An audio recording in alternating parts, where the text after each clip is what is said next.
हर साल लाखों छात्र डॉक्टर बनने का सपना लेकर नीट परीक्षा देते हैं, लेकिन 2026 में आई एक खबर ने पूरे देश को हिला दिया। नीट यानी national eligibility cum entrance test Bharat की सबसे बड़ी मेडिकल प्रवेश परीक्षा, जिससे एमबीबीएस और मेडिकल कॉलेजों में एडमिशन मिलता है। कई छात्र सालों तक दिन रात मेहनत करते हैं, क्योंकि उनके लिए ये परीक्षा सिर्फ टेस्ट नहीं ही बल्कि जिंदगी बदलने का मौका होती है। 3 मई 2026 को देश भर में लाखों छात्रों ने नीट यूजी 2026 परीक्षा दी। परीक्षा के कुछ घंटों बाद सोशल मीडिया पर पेपर लीक और गेस्ट पेपर कंट्रोवर्सी की खबरें तेजी से फैलने लगी। 12 मई 2026 को पेपर लीक विवाद के बाद नीट यूजी 2026 परीक्षा रद्द कर दी गई और पूरे देश में हड़कंप मच गया। जो छात्र महीनों से मेहनत कर रहे थे, उनके सामने अचानक फिर से परीक्षा देने का डर खड़ा हो गया। जांच एजेंसियों ने कई राज्यों में छापेमारी शुरू की और पेपर लीक नेटवर्क से जुड़े कई संदिग्ध सामने आने लगे। रिपोर्ट्स के अनुसार कुछ लोगों पर आरोप लगा कि उन्होंने पैसे लेकर परीक्षा से जुड़ी जानकारी छात्रों तक पहुंचाई। देश भर में छात्रों ने निष्पक्ष जांच और न्याय की मांग करते हुए प्रदर्शन शुरू कर दिए। कई छात्रों का कहना था कि उन्होंने अपनी पूरी मेहनत लगा दी थी, लेकिन अब उन्हें सिस्टम पर भरोसा करना मुश्किल लग रहा था। कई परिवार अपनी बचत और उम्मीदें बच्चों की पढ़ाई में लगा देते हैं, इसलिए ऐसी घटनाएं उन्हें अंदर तक तोड़ देती हैं। पेपर लीक जैसी घटनाएं सिर्फ चीटिंग नहीं होती, ये मेहनत और ईमानदारी पर सबसे बड़ा हमला बन जाती हैं। क्योंकि जब शिक्षा व्यवस्था कमजोर होती है, तो उसका असर सिर्फ छात्रों पर नहीं, बल्कि पूरे समाज पर पड़ता है। मामला अदालत तक भी पहुंचा, जहां परीक्षा की पारदर्शिता और सुरक्षा व्यवस्था पर गंभीर सवाल उठाए गए।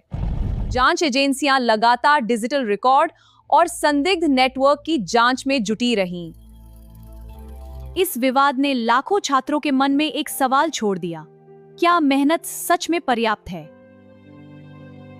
शिक्षा का मतलब सिर्फ परीक्षा पास करना नहीं, बल्कि मेहनत और ईमानदारी पर भरोसा बनाए रखना भी है। कई छात्रों को दोबारा तैयारी शुरू करनी पड़ी, जबकि कुछ पहले ही मानसिक और शारीरिक थकान से जूझ रहे थे। परीक्षा रद्द होने के बाद सबसे बड़ा सवाल यही था, अब लाखों छात्रों का भविष्य आखिर कैसे तय होगा? कई परिवारों के लिए ये सिर्फ परीक्षा नहीं थी, बल्कि सालों की मेहनत, पैसों और उम्मीदों का सवाल बन चुकी थी। जांच एजेंसियां लगातार मोबाइल चैट्स, डिजिटल रिकॉर्ड्स और सस्पेक्ट नेटवर्क्स की जांच में जुटी रहीं, क्योंकि मेडिकल परीक्षा में होने वाली एक छोटी गड़बड़ी भी भविष्य में लाखों मरीजों की जिंदगी को प्रभावित कर सकती है।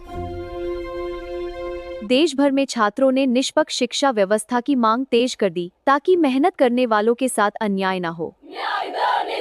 अब लोग परीक्षा सुरक्षा को मजबूत बनाने के लिए एआई मॉनिटरिंग और एडवांस सिक्योरिटी सिस्टम्स की मांग कर रहे हैं, क्योंकि अगर छात्रों का भरोसा टूट गया तो आने वाली पीढ़ियों के सपनों पर भी इसका गहरा असर पड़ेगा। आज देश का हर मेहनती छात्र सिर्फ एक चीज चाहता है: ईमानदार परीक्षा और अपने सपनों के लिए बराबरी का मौका। तो आपके हिसाब से शिक्षा व्यवस्था को सुरक्षित बनाने के लिए क्या बदलाव जरूरी हैं? अपनी राय कमेंट में जरूर बताइए। कई छात्र दोबारा परीक्षा की तैयारी में जुट गए, लेकिन उनके मन में डर और अनिश्चितता अब भी बनी हुई थी। सोशल मीडिया पर लाखों छात्रों ने कहा, अगर मेहनत के बाद भी सिस्टम सुरक्षित नहीं है, तो भरोसा कैसे कायम रहेगा? क्योंकि एक निष्पक्ष परीक्षा सिर्फ नंबर तय नहीं करती, बल्कि लाखों छात्रों के सपनों और भविष्य को दिशा देती है। विशेषज्ञों का मानना है कि भविष्य में परीक्षा सुरक्षा को और मजबूत बनाना बेहद जरूरी हो चुका है। कैसे हैं आप आज? ठीक हूँ डॉक्टर साहब, हमें आपके साथ। हर मेहनती छात्र चाहता है कि उसकी सफलता सिर्फ उसकी मेहनत से तय हो, किसी लीक या चीटिंग से नहीं। अगर आपको लगता है कि शिक्षा व्यवस्था ईमानदार और सुरक्षित होनी चाहिए, तो वीडियो को शेयर करें और अपनी राय कमेंट में जरूर लिखें।